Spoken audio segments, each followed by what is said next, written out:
Imagina por un momento que eres un niño judío en un pequeño pueblo de Polonia Oriental en 1941. Un día normal, escuchas motores de vehículos y voces en alemán. No son soldados comunes.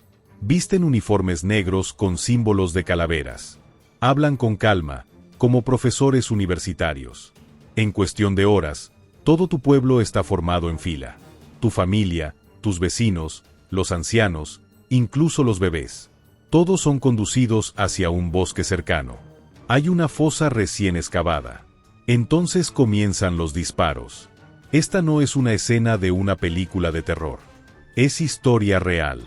Y ocurrió miles de veces entre 1941 y 1944 a lo largo del frente oriental europeo. Antes de que los nombres de Auschwitz, Treblinka o Dachau se convirtieran en símbolos del horror nazi, existieron los Einsatzgruppen. Un ejército en la sombra, fuera de los titulares de la historia oficial, pero responsable del asesinato directo, cara a cara, de más de 2 millones de personas. La historia del Holocausto que la mayoría conocemos suele comenzar con los guetos y terminar en las cámaras de gas. Pero existe un capítulo anterior, igualmente aterrador y mucho menos conocido. Un genocidio a cielo abierto, ejecutado pueblo por pueblo, bosque por bosque, por hombres que no eran monstruos salidos de pesadillas, sino profesores, abogados, arquitectos y médicos. Hombres que de día masacraban familias enteras y por la noche leían poesía, escuchaban a Mozart y escribían cartas de amor a sus esposas. ¿Quiénes eran estos hombres? ¿Cómo se organizaron? ¿Y por qué su historia ha permanecido relativamente en las sombras mientras otros aspectos del Holocausto son ampliamente conocidos?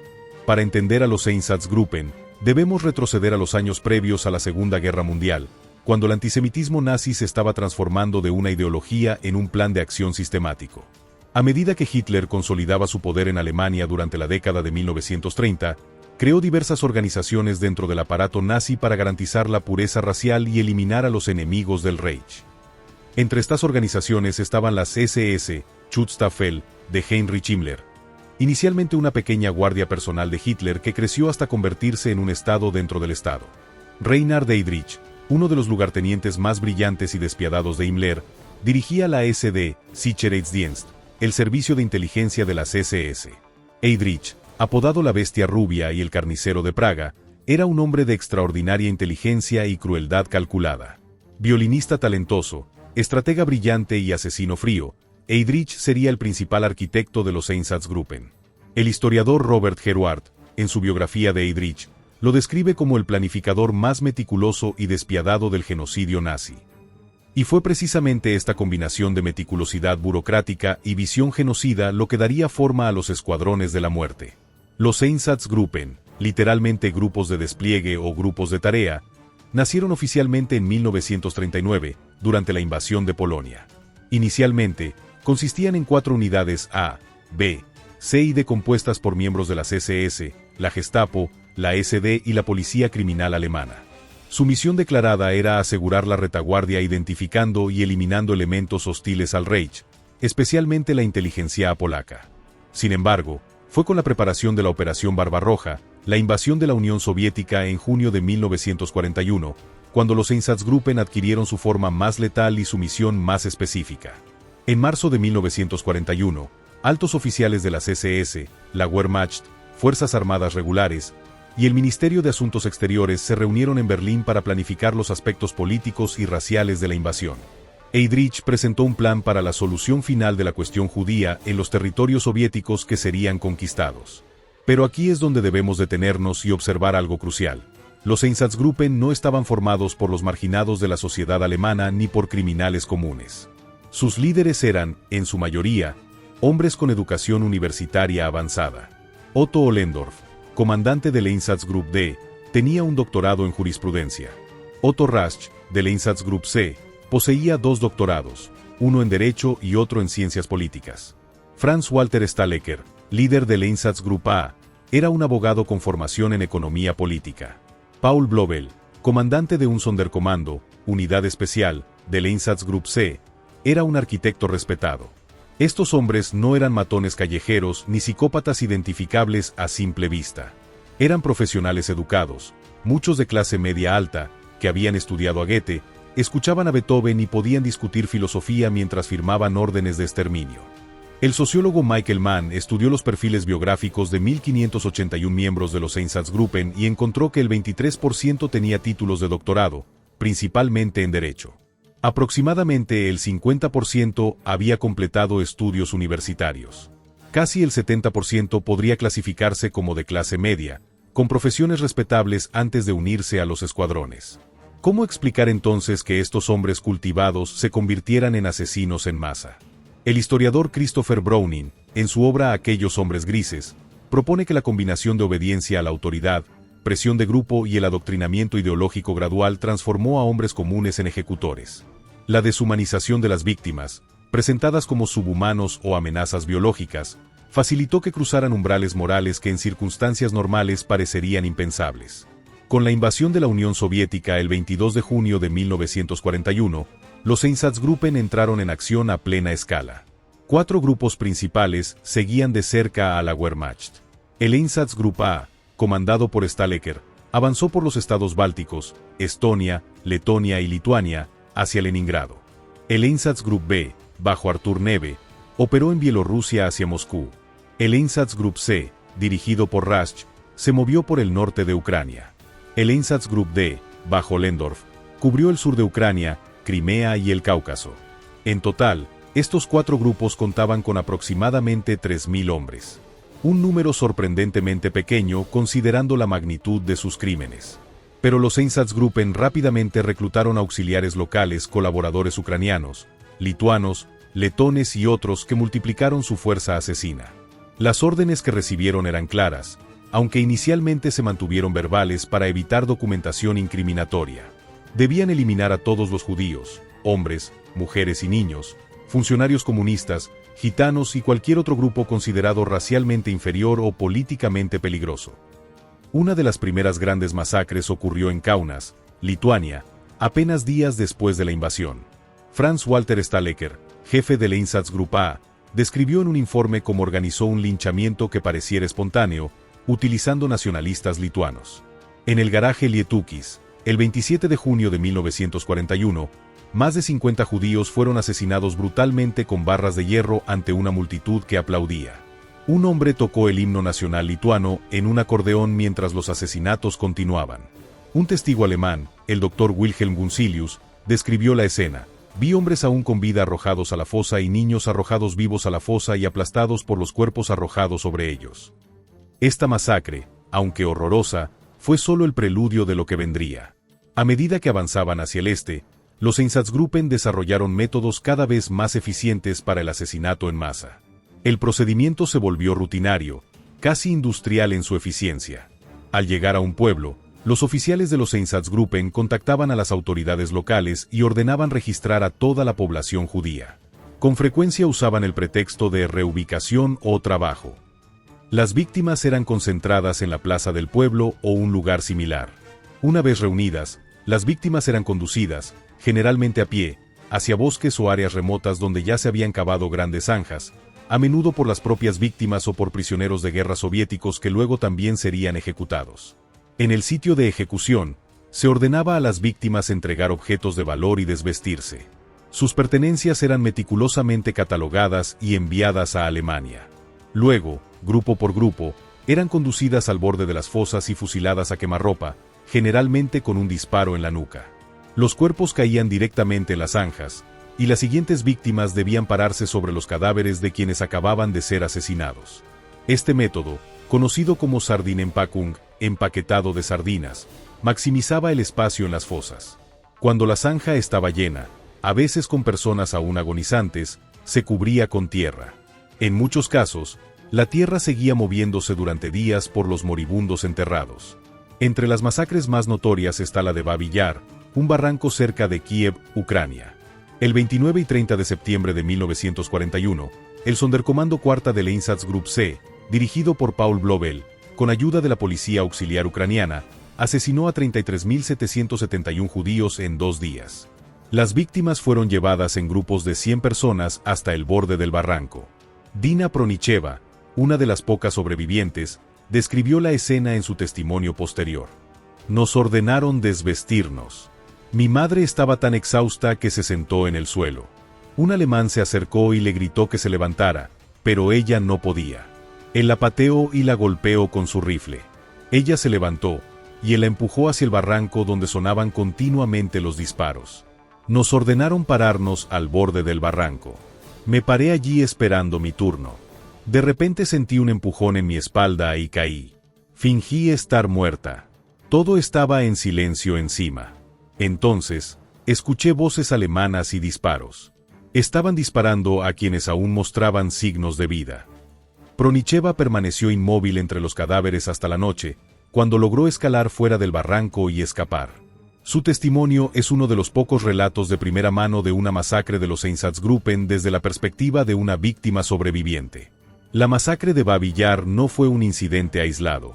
En Rumbula, Letonia, cerca de 25.000 judíos fueron asesinados el 30 de noviembre y el 8 de diciembre de 1941. En Ponari, cerca de Vilnius, Lituania, aproximadamente 100.000 personas, la mayoría judíos, fueron asesinadas entre julio de 1941 y agosto de 1944.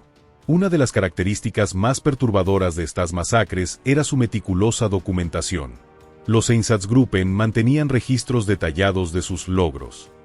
Cada unidad enviaba informes regulares a Berlín especificando el número de personas ejecutadas, categorizadas por grupo étnico, edad y género. El informe de Jäger, preparado por Karl Jäger, comandante del Einsatzkommando 3, parte del Einsatzgruppe A, es uno de los documentos más escalofriantes del Holocausto. Con la precisión de un contable, Jäger documentó el asesinato de 137.346 personas en Lituania entre julio y noviembre de 1941. El informe desglosa las víctimas por fecha, lugar y categoría: judíos, comunistas, enfermos mentales. Junto a esta documentación escrita, existe un registro visual igualmente perturbador. Los miembros de los Einsatzgruppen frecuentemente fotografiaban las ejecuciones. Estas imágenes no eran tomadas como evidencia para procesamiento, sino como recuerdos personales o para demostrar el cumplimiento de órdenes.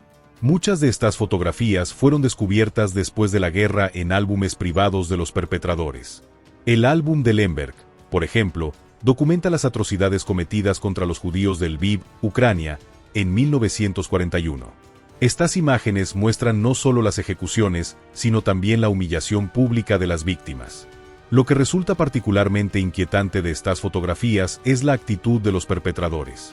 En muchas imágenes, se les ve sonriendo, posando junto a sus víctimas o compartiendo cigarrillos mientras las ejecuciones continúan a pocos metros. Esta normalización del horror, esta capacidad de compartimentar la brutalidad extrema como si fuera una jornada laboral rutinaria, es quizás uno de los aspectos más perturbadores de los Einsatzgruppen. ¿Cómo era posible que estos hombres mantuvieran una apariencia de normalidad mientras cometían actos de indescriptible crueldad? La respuesta puede encontrarse, en parte, en los testimonios de los propios perpetradores. August Hafner, miembro del Sonderkommando Cuarta, describió en un testimonio posterior cómo, después de participar en ejecuciones durante el día, él y sus camaradas intentaban olvidar mediante alcohol y camaradería. Después de tales acciones, siempre había una especie de celebración. Se bebía bastante durante estas reuniones. Era una manera de ahogar lo que habíamos experimentado, de alguna manera olvidarlo. Esta disociación mental permitía a los perpetradores mantener una imagen de sí mismos como personas civilizadas, que simplemente cumplían con un deber desagradable pero necesario. Sin embargo, esta compartimentalización tenía sus límites. Incluso dentro de las filas de los Einsatzgruppen, surgieron signos de estrés psicológico y trauma. Heinrich Himmler, tras presenciar una ejecución en Minsk en agosto de 1941, se sintió físicamente enfermo. Este incidente llevó a Himmler a buscar métodos más humanos de matanza, no por las víctimas, sino para reducir la carga psicológica sobre los perpetradores. Durante una infame conferencia en Minsk, Himmler declaró a los comandantes de los Einsatzgruppen: disparar a los judíos es más fácil que disparar a los gitanos. Sin embargo, debemos disparar a todos para cumplir con nuestro deber. Somos los únicos que han permanecido decentes frente a esta catástrofe. Esta perversión moral, donde el acto de asesinar se presentaba como un deber y una prueba de decencia, ilustra la profunda distorsión ética que permitió el funcionamiento de los Einsatzgruppen. A medida que avanzaba la guerra en el frente oriental, los métodos de los Einsatzgruppen enfrentaron dos problemas principales. Primero, la escala de las matanzas planeadas superaba su capacidad operativa. Segundo, El método de ejecución mediante disparos estaba causando problemas psicológicos entre los perpetradores. Fue en este contexto que comenzaron a buscarse métodos más eficientes de exterminio masivo. Los experimentos con camiones de gas, donde las víctimas morían por monóxido de carbono, comenzaron en 1941. Estos vehículos, conocidos como Gaswagen, fueron un paso intermedio hacia las cámaras de gas de los campos de exterminio. Albert Wyman, químico del Instituto Criminal de la Policía del Reich, desarrolló estos camiones junto con Walter Rauff. El primer uso documentado fue en el campo de Chelmno en Polonia, en diciembre de 1941, pero pronto se desplegaron unidades móviles con los Einsatzgruppen. Este desarrollo tecnológico marcó una transición crucial, de las ejecuciones cara a cara, donde perpetradores y víctimas se veían directamente, hacia métodos industrializados donde la matanza se volvía más abstracta, más distante emocionalmente. La historiadora Deborah Lipstadt argumenta que este cambio no solo buscaba eficiencia sino también distancia psicológica. El objetivo era matar sin sentir que estaban matando. Querían que el proceso fuera lo más indirecto posible. Mientras los Einsatzgruppen continuaban su campaña de exterminio en el este, las discusiones en Berlín sobre una solución final más sistemática cobraban impulso. La conferencia de Wannsee en enero de 1942, presidida por Reinhard Heydrich, formalizó planes para el exterminio industrializado de todos los judíos europeos. Los campos de exterminio como Auschwitz-Birkenau, Treblinka, Sobibor y Belzec, con sus cámaras de gas y crematorios, representaban la evolución final de lo que los Einsatzgruppen habían comenzado, un sistema de asesinato en masa diseñado para eliminar a poblaciones enteras con eficiencia burocrática. Pero incluso mientras los campos tomaban el protagonismo en la maquinaria genocida nazi, los Einsatzgruppen continuaron operando. A medida que el Ejército Rojo comenzó a recuperar territorio en 1943 a 44, estos escuadrones participaron en la Acción 1005, un esfuerzo coordinado para desenterrar y quemar los cuerpos de sus víctimas, eliminando la evidencia de los crímenes cometidos. Paul Blobel, quien había dirigido la masacre de Babi Yar, fue puesto a cargo de esta macabra operación. Equipos especiales, a menudo compuestos por prisioneros judíos que luego serían asesinados, exhumaron fosas comunes, quemaron los restos en enormes piras y molieron los huesos restantes. Las cenizas eran dispersadas o enterradas nuevamente. Este intento de borrar las huellas del genocidio anticipaba la negación que vendría después de la guerra, cuando muchos perpetradores intentarían minimizar o negar sus acciones. Con la derrota de Alemania en 1945, comenzó la búsqueda de justicia. Muchos de los líderes de los Einsatzgruppen fueron capturados y procesados. El juicio de los Einsatzgruppen, oficialmente el noveno juicio posterior de Nuremberg, se llevó a cabo entre 1947 y 1948. 24 comandantes fueron acusados. De ellos, 14 fueron condenados a muerte, aunque solo 4 sentencias se ejecutaron finalmente, 2 fueron absueltos, y el resto recibió sentencias de prisión. Durante el juicio, los acusados presentaron diversas defensas, órdenes superiores, necesidad militar o simplemente negación. Otto Ollendorf, quien había admitido la responsabilidad del asesinato de 90.000 personas, argumentó que estaba siguiendo órdenes legales en tiempos de guerra. El tribunal rechazó estas defensas y estableció un precedente legal crucial: seguir órdenes no exime de responsabilidad por crímenes contra la humanidad. Sin embargo, la justicia fue parcial e incompleta. La gran mayoría de los miembros de los Einsatzgruppen nunca enfrentó cargos. Muchos regresaron a vidas normales en la Alemania de posguerra, algunos incluso ocupando posiciones de respeto como abogados, médicos o funcionarios públicos. De los aproximadamente 3.000 miembros directos de los Einsatzgruppen, menos de 100 fueron alguna vez procesados. Esta impunidad refleja tanto las complejidades políticas de la Guerra Fría como la dificultad de procesar crímenes de tal magnitud. Es mi deber, como le dije a mis hombres, presenciar estas cosas, ver todo lo que ocurre, pero a pesar de la necesidad para el pueblo alemán, no endurecerse, no volverse indiferente al sufrimiento. Estas palabras, pronunciadas por Heinrich Himmler después de presenciar una ejecución masiva en Minsk, revelan la absurda contradicción moral en el corazón de los Einsatzgruppen. Para comprender plenamente cómo funcionaba esta maquinaria de muerte, debemos examinar los métodos, la logística y la psicología detrás de estos escuadrones. Los Einsatzgruppen no operaban en el vacío. Eran parte de un sistema mayor y contaban con la cooperación activa de múltiples organismos. Contrariamente al mito de posguerra de que la Wehrmacht, el ejército regular alemán, estaba limpio de crímenes de guerra. Los documentos históricos demuestran una estrecha colaboración entre los Einsatzgruppen y las unidades militares. El general Walter von Reichenau, comandante del Sexto Ejército, emitió la infame orden sobre la conducta de las tropas en el este en octubre de 1941, donde declaraba: "El soldado en el este no es solo un combatiente según las reglas de la guerra, sino también un portador de una idea racial implacable. Por lo tanto, debe tener plena comprensión de la necesidad de una severa pero justa venganza contra los subhumanos judíos". Esta retórica oficial facilitaba la cooperación.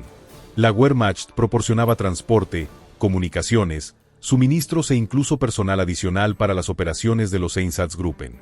En muchos casos, unidades del ejército regular cercaban áreas para evitar que las víctimas escaparan o incluso participaban directamente en ejecuciones.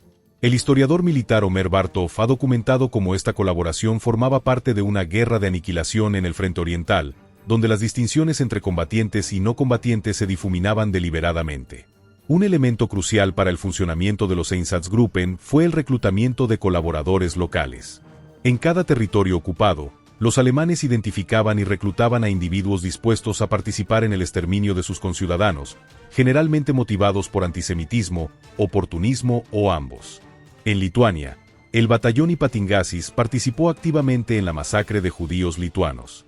En Letonia, el comando Arax, liderado por Viktor Sargs, fue responsable del asesinato de aproximadamente 26.000 judíos. En Ucrania, la policía auxiliar ucraniana facilitó operaciones como la masacre de Babi Yar. Estos auxiliares multiplicaban enormemente el alcance de los Einsatzgruppen. Como señaló el historiador Martin Dean, sin los colaboradores locales, los alemanes nunca habrían podido implementar la solución final con la rapidez y exhaustividad que lograron. La operación cotidiana de los Einsatzgruppen seguía un patrón reconocible que se perfeccionó con el tiempo. Al llegar a una nueva localidad, el primer paso era siempre la identificación. Los judíos eran identificados mediante registros civiles, denuncias de vecinos o listas preexistentes. En muchos casos, se obligaba a líderes comunitarios judíos a compilar estas listas, convirtiéndolos involuntariamente en cómplices de su propia destrucción. Una vez identificadas las víctimas, se procedía a su concentración. Se empleaban diversos pretextos, registros especiales, reubicaciones, asignaciones laborales. El engaño era sistemático para minimizar la resistencia. A menudo se utilizaban anuncios oficiales prometiendo seguridad para quienes se presentaran voluntariamente, mientras se amenazaba con severos castigos a quienes no lo hicieran. Frida Michelson, superviviente de la masacre de Rumbula en Letonia, recordaba: "Los alemanes pegaron carteles por toda la ciudad anunciando que todos los judíos serían reasentados en el este. Nos dijeron que empacáramos solo lo esencial. Muchos realmente creyeron que íbamos a algún tipo de campo de trabajo". Una vez reunidas las víctimas, comenzaba el proceso de despojo. Todos los objetos de valor, dinero, joyas, ropa de calidad, incluso prótesis dentales y gafas eran confiscados meticulosamente. Este saqueo institucionalizado alimentaba las arcas del Reich y enriquecía personalmente a los perpetradores. Rudolf Voss, quien más tarde se convertiría en comandante de Auschwitz, observó durante su tiempo con los Einsatzgruppen, después de cada acción especial, camiones cargados con relojes, anillos y otros objetos valiosos partían hacia Berlín.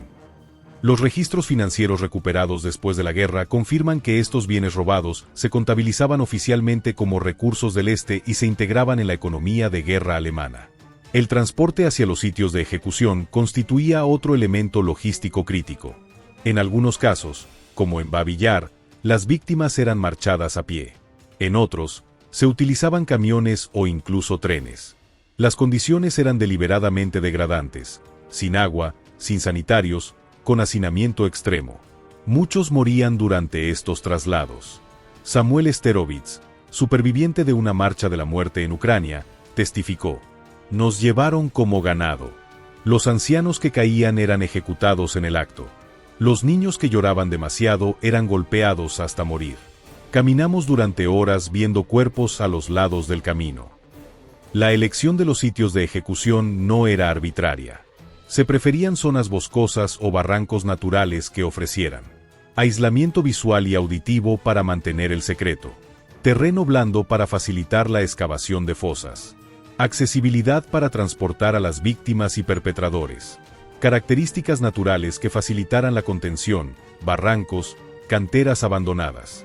Un aspecto poco discutido pero significativo era la acústica. Los comandantes de los Einsatzgruppen informaban sobre la importancia de seleccionar ubicaciones donde los disparos no pudieran escucharse, desde poblaciones cercanas, no solo para mantener el secreto, sino también para minimizar el impacto psicológico en la población local y en los propios perpetradores. El método de ejecución evolucionó con el tiempo.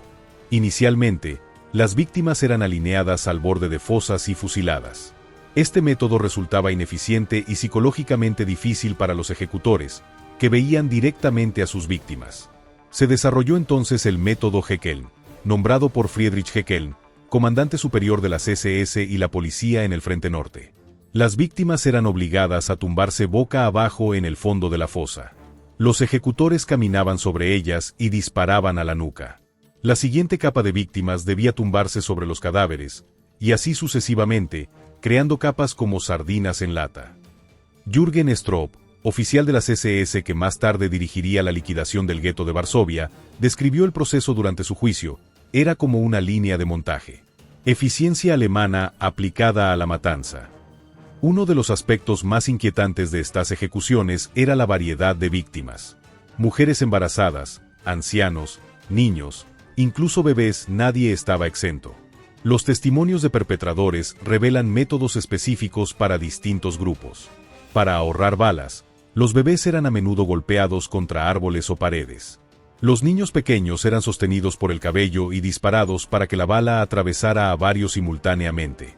El psicólogo israelí Israel W. Charny ha señalado que esta brutalidad extrema contra los más vulnerables representa una característica definitoria del genocidio, la intención de eliminar no solo a individuos sino a generaciones futuras de un grupo. La eficiencia era una preocupación constante para los comandantes de los Einsatzgruppen.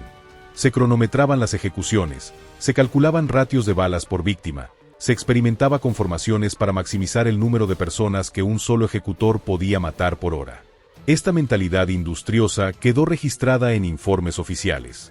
Un documento del Einsatzgruppe presumía de haber reducido el tiempo medio de ejecución de 100 personas de 1 hora a 40 minutos mediante modificaciones en el procedimiento.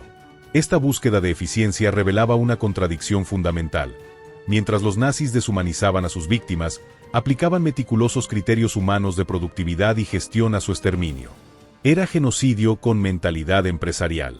Las armas empleadas también fueron objeto de cuidadosa consideración.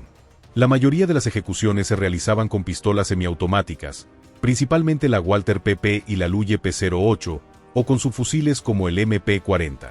Se evitaban los rifles por su retroceso y se descartaron las ametralladoras por desperdiciar munición. Un aspecto poco conocido era la preocupación por el desgaste del armamento.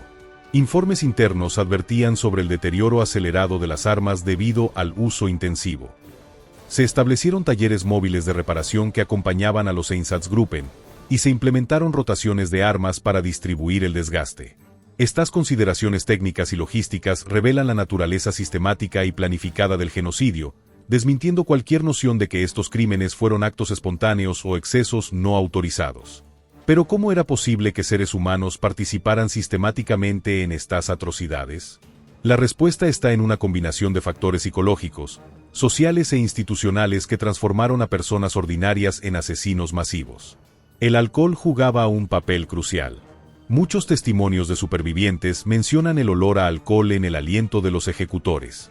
Las unidades recibían raciones especiales de licor, conocidas como Schnapszuteilung, específicamente para operaciones especiales. August Hafner, miembro del Sonderkommando Cuarta, testificó: la mayoría bebía cantidades enormes de alcohol antes, durante y después de las ejecuciones.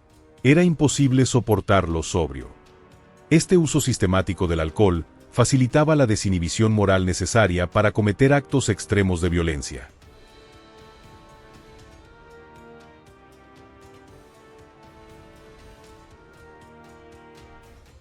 Otro mecanismo psicológico era la compartimentación. Los perpetradores separaban mentalmente sus acciones en servicio de su identidad personal. Kurt Mobius, policía asignado a un Einsatzgruppe, explicaba: en ese momento no pensaba nada. Solo cumplía órdenes. Si no hubiera estado allí, otro lo habría hecho. Esta disociación se reforzaba mediante un lenguaje codificado.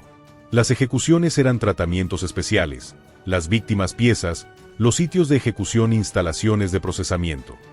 Este lenguaje burocrático creaba distancia psicológica entre el perpetrador y la realidad de sus acciones. El historiador Harald Belzer ha analizado otro factor crucial, la creación de universos morales alternativos donde las normas comunes quedaban suspendidas. Dentro de estos espacios, matar no solo estaba permitido, sino que constituía un deber moral, una necesidad histórica para proteger a Alemania de sus enemigos. Un elemento significativo era el progresivo endurecimiento. Los nuevos reclutas comenzaban con tareas periféricas, guardia, transporte, registro de bienes antes de participar directamente en ejecuciones. Este enfoque gradual permitía la normalización de la violencia extrema. Los testimonios posteriores de muchos perpetradores revelan un patrón común: inicial repulsión seguida de habituación. Felix Landau, miembro del Einsatzkommando 12, escribió en su diario: «Al principio vomité después de cada ejecución. Después de 3 semanas, podía comer inmediatamente después». La presión del grupo era otro factor determinante. Pocos podían soportar ser señalados como débiles o poco confiables ante sus camaradas. El caso más documentado de negativa a participar es el del comandante de policía Josef Sibille, quien pidió ser relevado de funciones ejecutoras pero continuó en tareas administrativas para los Einsatzgruppen. No enfrentó represalias graves, lo que contradice la afirmación posterior de muchos perpetradores de que habrían sido ejecutados por negarse. El historiador Christopher Browning, estudiando una unidad policial similar, descubrió que cuando se ofrecía la opción de no participar en ejecuciones, menos del 20% la tomaba. La mayoría prefería conformarse al grupo, incluso para actos de extrema violencia. La participación de profesionales, médicos, abogados, académicos añadía una capa de legitimidad científica a las masacres. Muchos oficiales de los Einsatzgruppen veían su trabajo como una forma de higiene racial respaldada por teorías pseudocientíficas ampliamente aceptadas en ciertos círculos académicos alemanes. Esta combinación de factores, alcohol, compartimentación, lenguaje codificado, presión grupal, conformidad, legitimación ideológica y desensibilización gradual, creaba un sistema donde personas ordinarias podían cometer actos extraordinariamente crueles mientras mantenían una autoimagen positiva. Sin embargo, incluso dentro de este sistema inhumano, existieron actos de resistencia y negativa que merecen atención. Aunque raros, estos casos demuestran que siempre existía la posibilidad de elección, incluso bajo circunstancias extremas. El teniente Erwin Grafmann, asignado al Einsatzgruppe B, se negó abiertamente a participar en ejecuciones masivas y solicitó ser transferido al frente. Su solicitud fue concedida sin represalias formales, aunque sufrió ostracismo social. Más significativo fue el caso del mayor Karl Plagge del ejército alemán quien, horrorizado por las acciones de los Einsatzgruppen, utilizó su posición para crear un falso campo de trabajo que salvó aproximadamente 1.250 judíos lituanos. Declarado justo entre las naciones por Yad Vashem, Plagge representa un caso raro pero importante de resistencia dentro del sistema. Algunos perpetradores desarrollaron trastornos psicológicos graves que los incapacitaron. El comandante de pelotón Bruno Müller sufrió un colapso nervioso después de supervisar ejecuciones en Polonia, requiriendo hospitalización prolongada. Aunque no motivado por compasión hacia las víctimas, su caso ilustra el costo psicológico incluso para los perpetradores. Estos ejemplos, aunque excepcionales, refutan la defensa común de posguerra de que no había opción o que la negativa habría resultado en ejecución. También demuestran que, incluso dentro del sistema nazi, existía un espacio, aunque limitado, para la elección moral individual. Las víctimas de los Einsatzgruppen no fueron pasivas ante su destino. A pesar de las condiciones desesperadas, muchos intentaron resistir, escapar o al menos preservar su dignidad humana frente al exterminio. La resistencia armada, aunque extremadamente difícil, ocurrió en varios casos documentados. En Tuchin, Ucrania, en septiembre de 1942, prisioneros judíos prendieron fuego a edificios durante una operación de liquidación, creando caos que permitió que aproximadamente 2.000 personas huyeran. Aunque la mayoría fueron posteriormente recapturados y ejecutados, unos 15 sobrevivieron uniéndose a partisanos soviéticos. En el campo de tránsito de Ponari, cerca de Vilnius, un grupo de 80 prisioneros judíos obligados a exhumar y quemar cuerpos, operación conocida como Comando 1005, excavó un túnel durante 76 noches usando solo cucharas y manos. El 15 de abril de 1944, 40 lograron escapar. Solo 11 sobrevivieron para contar su historia. Estas resistencias colectivas eran excepcionales debido a las condiciones extremas. Más comunes eran los actos individuales de fuga. Dina Pronicheva en Babi Yar, Yitzhak Arad en Ponari y Joseph Perl en Rovno lograron sobrevivir fingiendo estar muertos entre cadáveres y escapando bajo la oscuridad. Sus testimonios proporcionan detalles cruciales sobre las operaciones de los Einsatzgruppen. Familias enteras intentaban esconderse en bosques, sótanos o con personas no judías dispuestas a arriesgar sus vidas. La probabilidad de sobrevivir era mínima. En Lituania, se estima que menos del 3% de la población judía sobrevivió a la guerra, la mayoría huyendo a la Unión Soviética antes de las ejecuciones masivas. Algunos supervivientes mostraron ingenio extraordinario. Salom Cholowski, un joven de 16 años de Bielorrusia, sobrevivió haciéndose pasar por muerto en una fosa común, escapando durante la noche y viviendo en el bosque durante 2 años antes de unirse a partisanos soviéticos. Incluso cuando la resistencia física era imposible, muchas víctimas mantenían su dignidad hasta el final. Numerosos testimonios describen personas cantando himnos religiosos mientras esperaban la ejecución, madres calmando a sus hijos, rabinos ofreciendo consuelo espiritual. Un superviviente describió una escena en Kovno, Lituania. Mientras esperábamos, un viejo rabino nos dijo que recordáramos que estábamos muriendo como judíos, que nuestra muerte era una santificación del nombre divino. Muchos rezaban y recitaban el Shema hasta que los disparos lo silenciaban. Estos actos representaban una forma de resistencia espiritual, una negativa a permitir que los perpetradores destruyeran no solo cuerpos sino también el espíritu humano. Para los supervivientes, sobrevivir significaba enfrentar un doble trauma, la experiencia del genocidio y la carga de ser testigos. Muchos dedicaron sus vidas a documentar lo ocurrido, asegurando que estos crímenes no fueran olvidados. El impacto de los Einsatzgruppen se extendió mucho más allá de las víctimas directas. Comunidades judías que habían existido durante siglos en Europa Oriental fueron completamente erradicadas. En países como Estonia, los nazis declararon oficialmente el territorio libre de judíos, Judenfrei, ya en enero de 1942. Las estadísticas son sobrecogedoras. En Lituania, aproximadamente el 95 a 96% de la población judía fue asesinada. En Letonia, el 90%. En Ucrania Occidental, más del 90%. Estas cifras representan la destrucción casi total de comunidades enteras, con sus tradiciones, cultura y conocimiento acumulado durante generaciones. La velocidad de este exterminio fue particularmente impactante. En solo 6 meses, entre junio y diciembre de 1941, los Einsatzgruppen y sus auxiliares asesinaron aproximadamente 1 millón de personas. Para ponerlo en perspectiva, esto equivale a más de 5.400 personas por día, o 225 personas por hora, durante 6 meses consecutivos. La historiadora Deborah Lipstadt señala que mientras Auschwitz se ha convertido en el símbolo por excelencia del Holocausto, aproximadamente la mitad de las víctimas judías nunca vieron un campo de concentración. Murieron en sus propias comunidades, a menudo cerca de sus hogares, a manos de los Einsatzgruppen y colaboradores locales. A medida que el frente oriental comenzaba a cambiar con el avance soviético, los nazis iniciaron una operación masiva para ocultar la evidencia de estos crímenes. La Acción 1005, dirigida por Paul Blobel a partir de junio de 1942, tenía la tarea de exhumar y destruir los cuerpos de las víctimas de los Einsatzgruppen. Equipos especiales, compuestos principalmente por prisioneros judíos y soviéticos, que serían asesinados después, exhumaban fosas comunes, construían enormes piras funerarias usando raíles de ferrocarril como parrillas, y quemaban los cuerpos. Las cenizas y huesos restantes eran pulverizados, mezclados con tierra y reenterrados o dispersados en ríos. Esta operación de encubrimiento atravesó todos los territorios donde habían operado los Einsatzgruppen, desde los estados bálticos hasta el Cáucaso. En algunos sitios, como Babi Yar, las exhumaciones comenzaron menos de 2 años después de las masacres. Leon Welisker, uno de los pocos supervivientes de estos comandos, describió el proceso: extraíamos los cuerpos con ganchos especiales. Muchos estaban entrelazados, madres abrazando a sus hijos. Teníamos que buscar objetos de valor en cada cuerpo y luego apilarlos en capas con madera entre ellas. Usábamos los cuerpos más grasos para iniciar el fuego.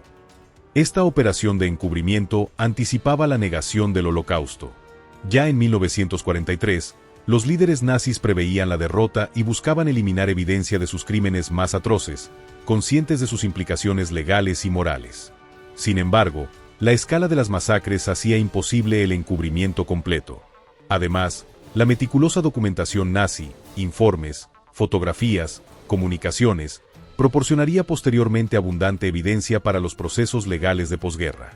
Irónicamente, algunos de los perpetradores contribuyeron inadvertidamente a documentar sus propios crímenes mediante fotografías personales.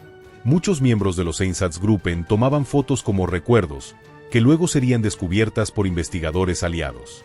Las Jaeger Reports, informes detallados del comandante del Einsatzkommando 3 Karl Jaeger, proporcionan uno de los registros más minuciosos de estas masacres. Jaeger documentó meticulosamente cada operación, incluyendo fechas, lugares y número exacto de víctimas, categorizadas por género y edad, incluyendo específicamente niños. Estos documentos, junto con testimonios de supervivientes y perpetradores, formarían la base para los juicios de posguerra, particularmente el juicio de los Einsatzgruppen celebrado en Nuremberg entre 1947 a 1948.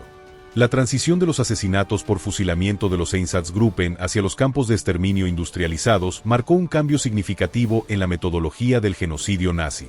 Las experiencias de los Einsatzgruppen informaron directamente el desarrollo de los campos. Los camiones de gas, por ejemplo, se utilizaron primero con los Einsatzgruppen antes de que la tecnología se perfeccionara en los campos. Los métodos de engaño, promesas de reasentamiento, órdenes de empacar solo lo esencial, se refinaron primero en las operaciones de los Einsatzgruppen y luego se aplicaron sistemáticamente en las deportaciones a campos. Rudolf Höss, quien se convertiría en comandante de Auschwitz, observó operaciones de los Einsatzgruppen y comentó explícitamente cómo influenciaron su pensamiento sobre métodos de exterminio masivo. Los fusilamientos en masa tenían un efecto terrible en nuestros hombres. Siempre pensé que debía haber métodos más humanos de matar. Este fue el razonamiento que me llevó a transportar gas a Auschwitz. Esta evolución representa una paradoja central del Holocausto. Mientras los nazis deshumanizaban a sus víctimas, simultáneamente se preocupaban por reducir el impacto psicológico sobre los perpetradores. El diseño de los campos de exterminio buscaba crear distancia física y psicológica entre asesinos y víctimas, algo imposible en las ejecuciones cara a cara de los Einsatzgruppen. La historiadora Raúl Hilberg caracteriza esta progresión como una evolución de artesanal a industrial en el proceso de matar. Los Einsatzgruppen representaban un método artesanal, personalizado, mientras que los campos simbolizaban la industrialización del genocidio, donde la muerte se producía en una cadena de montaje anónima. Estos no eran monstruos. No tenían cuernos, no tenían colas. Eran educados, tenían familias, algunos eran religiosos. Y asesinaron sin piedad ni remordimiento. Estas palabras del fiscal Benjamin Ferenc durante el juicio de los Einsatzgruppen en Nuremberg capturan la paradoja central de estos escuadrones de la muerte, la aparente normalidad de quienes cometieron actos de extraordinaria crueldad. ¿Quiénes eran exactamente los hombres de los Einsatzgruppen? Un análisis de sus perfiles revela patrones sorprendentes que desafían estereotipos simplistas sobre los perpetradores del Holocausto. El comandante promedio de una unidad de Einsatzgruppen tenía 33 años, era casado con hijos, poseía educación universitaria, frecuentemente un doctorado. Provenía de clase media o media alta, y había ingresado voluntariamente a las SS o la SD, el servicio de inteligencia de las SS. Otto Ollendorf ejemplifica este perfil. Nacido en una familia de agricultores acomodados, obtuvo un doctorado en jurisprudencia y economía. Padre de 5 hijos, era conocido como un hombre familiar devoto. También dirigió el Einsatzgruppe D, responsable de asesinar aproximadamente 90.000 personas en el sur de Ucrania y Crimea. Durante su juicio, Ollendorf mantuvo una actitud fría y analítica. Cuando se le preguntó cómo justificaba el asesinato de niños, respondió: tenía órdenes de eliminar a toda la población judía. No podía excluir a los niños porque representarían el peligro de que, como niños de padres ejecutados, crecerían con sentimientos de venganza. Esta respuesta revela una mentalidad donde incluso los actos más inhumanos podían justificarse mediante una lógica fría y una visión del mundo ideológicamente distorsionada. Otro ejemplo revelador es Franz Walter Stahlecker, comandante del Einsatzgruppe A. Con doctorado en Derecho, Stahlecker había sido un prometedor funcionario público antes del ascenso nazi. Casado y padre de 3 hijos, era descrito por colegas como meticuloso y refinado. Bajo su mando, el Einsatzgruppe asesinó aproximadamente 250.000 personas en los estados bálticos. Un patrón similar emerge en niveles inferiores. Arthur Neve, comandante del Einsatzgruppe B, había sido un respetado detective de la policía criminal. El Dr. Walter Blume, líder de un Sonderkommando, era abogado con experiencia en administración pública. El Dr. Albert Wiman, quien diseñó los primeros camiones de gas, era un químico de renombre con múltiples patentes. Este patrón contradice la noción de que los perpetradores eran marginados sociales o individuos psicológicamente anormales. Por el contrario, muchos eran profesionales exitosos, bien integrados en la sociedad alemana. La edad promedio también resulta significativa. La mayoría de los oficiales se encontraban en sus 30 o 40 años, lo suficientemente mayores para haberse formado profesionalmente antes del nazismo, pero lo suficientemente jóvenes para abrazar la ideología nazi como vehículo para avance profesional y personal. El papel de la educación merece especial atención. El alto nivel educativo de muchos perpetradores desafía la suposición de que la educación funciona inherentemente como barrera contra la participación en atrocidades. Por el contrario, en algunos casos, la educación proporcionaba herramientas intelectuales para racionalizar y justificar el genocidio. El historiador Weidmann Beorn señala que estos hombres no mataban a pesar de su educación, sino en parte debido a ella. La educación en la Alemania de entreguerras estaba profundamente influenciada por teorías raciales pseudocientíficas y un nacionalismo exacerbado que presentaba a los judíos como amenaza existencial para Alemania. Para muchos perpetradores, su formación académica les permitía concebir el asesinato masivo como un acto necesario y racional dentro de un marco ideológico específico.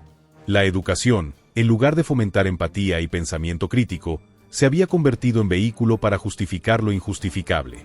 La trayectoria profesional posterior de estos hombres revela otro aspecto perturbador. Mientras algunos líderes de los Einsatzgruppen fueron juzgados y condenados después de la guerra, la mayoría de los participantes nunca enfrentó consecuencias legales.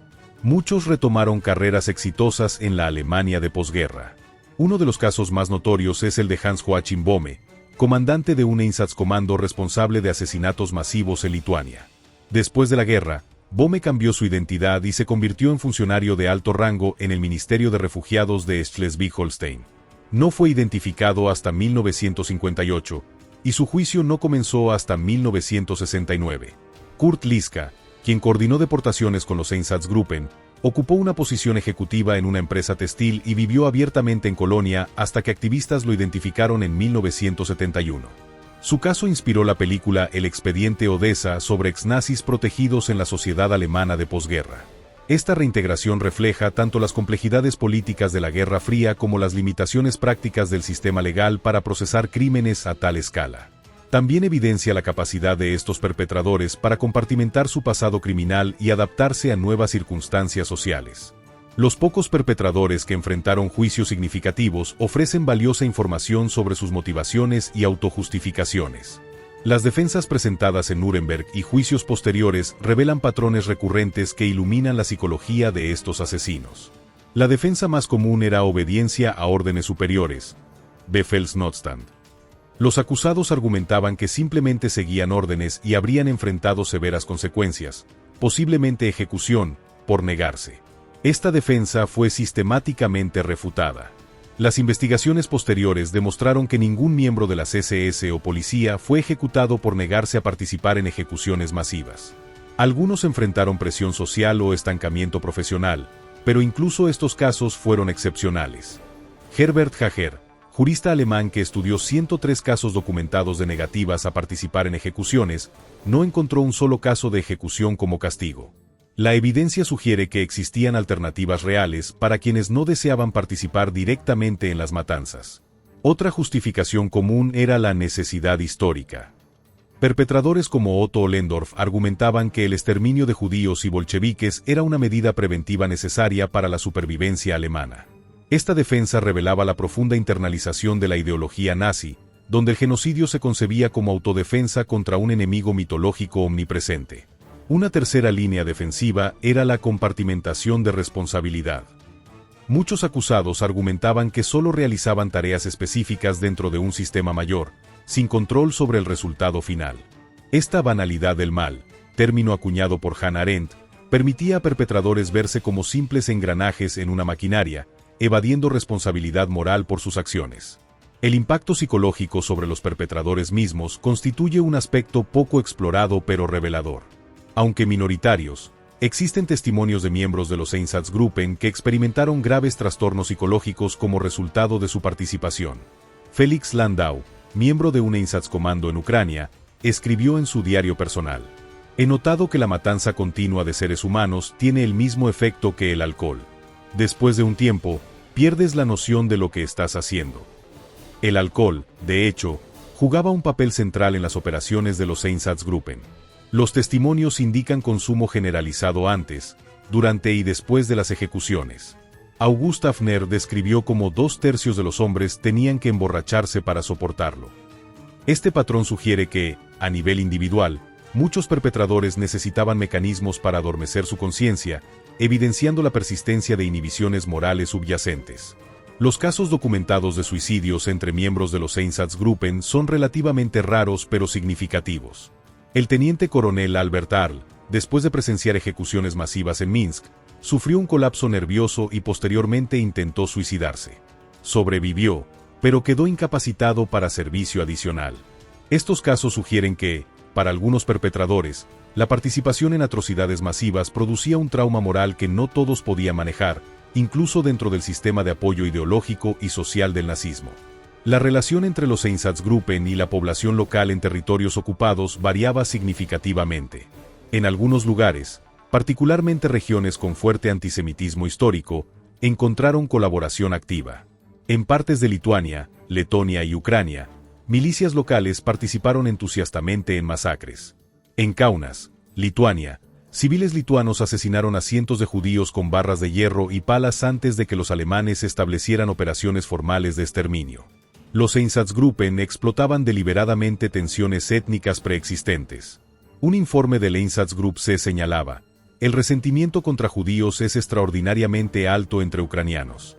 Esto facilita medidas contra judíos en áreas recién ocupadas. Sin embargo, en otras regiones, particularmente en Bielorrusia, los perpetradores enfrentaron población menos dispuesta a colaborar. En estos casos, utilizaban coerción o incentivos materiales para reclutar auxiliares locales. La reacción de los espectadores, población no judía que no participaba directamente pero presenciaba estos eventos, variaba desde ayuda activa a judíos hasta denuncias voluntarias, con la mayoría adoptando una postura de indiferencia calculada motivada por autopreservación. Nechama Tek, historiadora y superviviente, ha documentado casos de rescatadores que arriesgaron sus vidas para proteger judíos de los Einsatzgruppen. En Bielorrusia, la familia Bielski estableció un campamento en bosques que salvó a más de 1.200 judíos. En Ucrania, la familia Boyko escondió a 18 judíos en su granja durante 2 años. Estos casos, aunque excepcionales, demuestran que incluso en las circunstancias más extremas, existían posibilidades para elección moral y resistencia. Los Einsatzgruppen documentaron meticulosamente sus operaciones, produciendo informes regulares a Berlín. Estos documentos, encontrados después de la guerra, proporcionan evidencia crucial sobre la naturaleza sistemática y premeditada del genocidio. Los informes de situación de la URSS, Ereignismeldungen UdSSR, compilados diariamente y enviados al más alto liderazgo nazi, incluían conteos detallados de ejecuciones. Los perpetradores registraban meticulosamente el número de víctimas por categoría: hombres judíos, mujeres judías, niños judíos, comunistas, etc. Esta burocracia del exterminio revela la naturaleza institucionalizada del genocidio. No eran acciones impulsivas de individuos, sino una política sistemática implementada con precisión administrativa. Creaban distancia lingüística entre perpetradores y la realidad de asesinato masivo. Este lenguaje codificado facilitaba la participación en atrocidades mientras mantenía la ilusión de actividad administrativa normal. ¿Cómo fue posible que estos crímenes masivos permanecieran relativamente desconocidos durante décadas mientras Auschwitz y otros campos se convertían en símbolos emblemáticos del Holocausto? Varios factores contribuyeron a este olvido selectivo. La ubicación geográfica. Las masacres ocurrieron principalmente en territorios que quedaron bajo control soviético después de la guerra.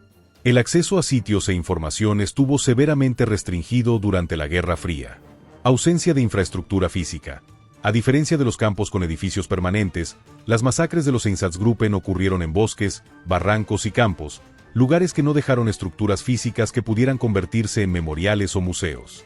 Escasez de supervivientes. La tasa de supervivencia de las masacres de los Einsatzgruppen era excepcionalmente baja. Muy pocos testigos sobrevivieron para contar estas historias. La narrativa occidental del Holocausto. En la posguerra, la memoria occidental del Holocausto se construyó principalmente alrededor de los campos de concentración liberados por fuerzas estadounidenses y británicas. Políticas soviéticas. El régimen soviético frecuentemente omitía la especificidad judía de las víctimas, refiriéndose genéricamente a ciudadanos soviéticos en memoriales y documentación oficial. Solo en las últimas décadas, particularmente después del colapso de la Unión Soviética en 1991, estos crímenes han recibido mayor atención académica y pública. El acceso a archivos soviéticos previamente cerrados, junto con testimonios de últimos supervivientes, ha permitido una documentación más completa. El legado de los Einsatzgruppen plantea preguntas fundamentales sobre la naturaleza humana, la responsabilidad individual bajo regímenes totalitarios, y los mecanismos sociales y psicológicos que posibilitan el genocidio. El caso de los Einsatzgruppen desafía especialmente nuestra comprensión de la relación entre educación, cultura y moralidad. ¿Cómo pudieron hombres con formación universitaria, quienes apreciaban arte, música y literatura, participar en actos de barbarie extrema? El historiador Christopher Browning sugiere que esta paradoja revela una verdad inquietante. La capacidad para el comportamiento moral no depende primariamente del nivel educativo o cultural, sino del contexto social, la ideología dominante y mecanismos psicológicos específicos como la deshumanización del otro y la difusión de responsabilidad. La facilidad con que estos hombres comunes se transformaron en asesinos masivos sugiere que las barreras contra la atrocidad son más frágiles de lo que nos gustaría creer. Como concluye Browning, si los hombres del Batallón 101 pudieron convertirse en asesinos bajo tales circunstancias, ¿qué grupo de hombres no podría? Yehuda Bauer, historiador del Holocausto, argumenta que precisamente por esta razón debemos estudiar a los perpetradores tan meticulosamente como a las víctimas. Entender cómo personas ordinarias se convirtieron en asesinos extraordinarios es esencial si queremos prevenir futuros genocidios. Las masacres de los Einsatzgruppen representan un antecedente crucial para comprender modernas limpiezas étnicas y genocidios. Desde Ruanda hasta Bosnia, eventos contemporáneos muestran patrones perturbadoramente similares: el uso de propaganda deshumanizante, la explotación de tensiones étnicas preexistentes, la participación de personas ordinarias en violencia extrema, y la organización burocrática del exterminio. El jurista Raphael Lemkin, quien acuñó el término genocidio en 1943 específicamente en respuesta a las masacres nazis en Europa Oriental, señaló que comprender estos mecanismos era esencial para desarrollar herramientas legales para prevenirlos. La relevancia contemporánea de este estudio se extiende más allá de la prevención de atrocidades masivas.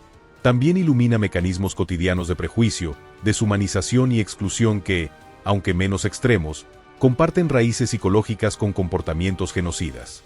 Entre los sitios donde operaron los Einsatzgruppen, pocos tienen mayor significado simbólico que Babi Yar.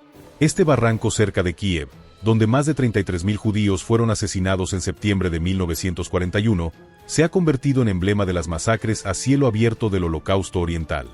Durante décadas después de la guerra, Babi Yar permaneció sin conmemoración adecuada. Las autoridades soviéticas instalaron un modesto monumento en 1976 que mencionaba genéricamente ciudadanos soviéticos, sin referencia específica a víctimas judías. Solo después de la independencia de Ucrania, en 1991, se erigieron monumentos que reconocían explícitamente el carácter judío de la masacre. En 2016, se iniciaron planes para un complejo memorial comprensivo, finalmente reconociendo la magnitud de esta tragedia. El poeta ruso Yevgeny Yevtusenko capturó el significado de este olvido en su poema Babi Yar 1961. No hay monumento en Babi Yar. Soy cada anciano aquí fusilado. Soy cada niño aquí fusilado. Nada en mí olvidará esto. Casos judiciales recientes demuestran que, incluso décadas después, la búsqueda de justicia continúa. En 2009, Yondem Hanjuk, guardia ucraniano que sirvió con los Einsatzgruppen, fue extraditado de Estados Unidos a Alemania y condenado como cómplice en el asesinato de 27.900 personas en el campo de Sobibor. Tenía 91 años durante su juicio.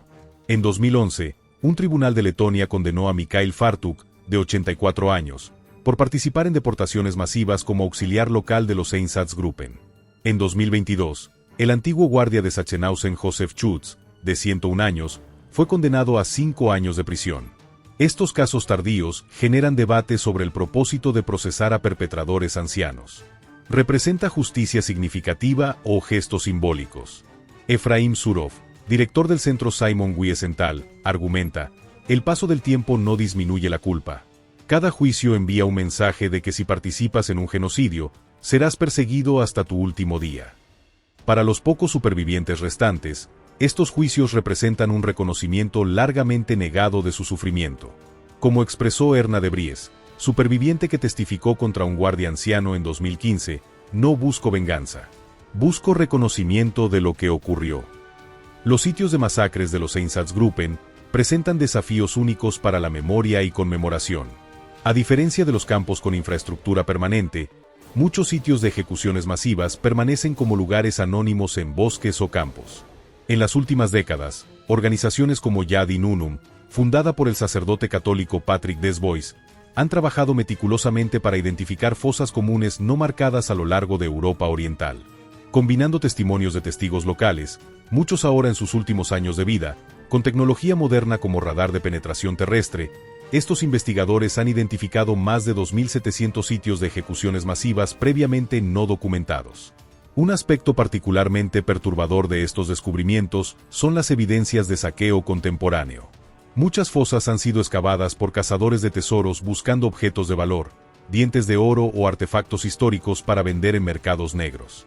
Esta profanación continua representa una segunda victimización de quienes yacen en estas tumbas no marcadas. En algunos casos, comunidades locales han tomado iniciativas para proteger y marcar estos sitios. En Ostrov, Ucrania, residentes establecieron un memorial comunitario sobre una fosa común descubierta en 2006. En Vikernieki, Letonia, un bosque donde aproximadamente 35.000 personas fueron ejecutadas, un impresionante memorial fue construido mediante colaboración internacional. Los esfuerzos educativos para incorporar la historia de los Einsatzgruppen en la comprensión pública del Holocausto enfrentan desafíos significativos. La naturaleza gráfica de estas atrocidades hace difícil su inclusión en currículos escolares. La complejidad geográfica y lingüística de Europa Oriental crea barreras adicionales para educadores occidentales. Sin embargo, instituciones como el Museo Memorial del Holocausto de Estados Unidos, Yad Vashem en Israel, y el Museo Judío de Berlín han desarrollado exposiciones y recursos educativos específicamente enfocados en esta dimensión del Holocausto. Estas iniciativas buscan equilibrar la representación honesta de esta violencia extrema con consideraciones éticas sobre representación del sufrimiento. El interés académico en los Einsatzgruppen ha crecido significativamente desde la década de 1990. Los trabajos de Christopher Browning, Daniel Jonah-Goldhagen, Deborah Lipstadt y Peter Longerich, entre otros, han proporcionado análisis detallados de estos escuadrones, su composición, métodos y contexto histórico. Estos estudios han generado importantes debates académicos sobre las motivaciones de los perpetradores. Mientras Goldhagen argumenta en Los verdugos voluntarios de Hitler que el antisemitismo eliminacionista era predominante en la cultura alemana, Browning enfatiza factores situacionales y psicológicos que pueden conducir a personas ordinarias a cometer actos extraordinariamente crueles.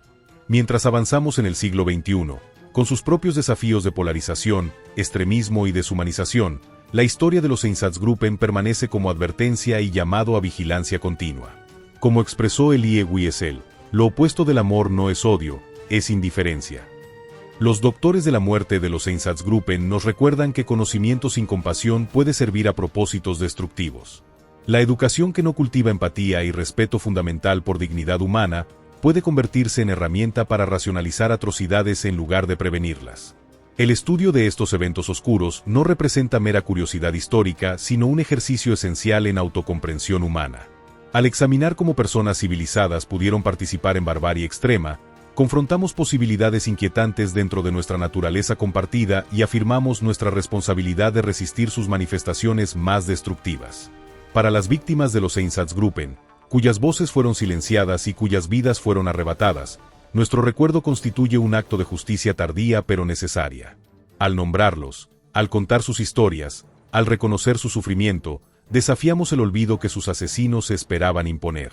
Frente a estas verdades oscuras, debemos mantener un difícil equilibrio, reconocer plenamente el horror de lo ocurrido sin perder esperanza en posibilidades humanas para compasión, coraje y resistencia moral.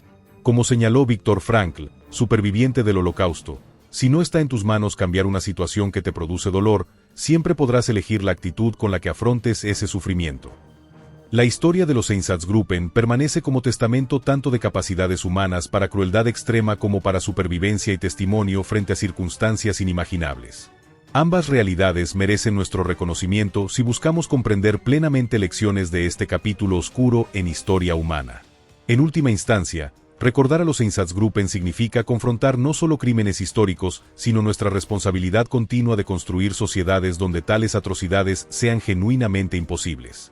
No mediante negación de capacidades humanas para mal, sino mediante vigilancia constante contra condiciones que lo facilitan.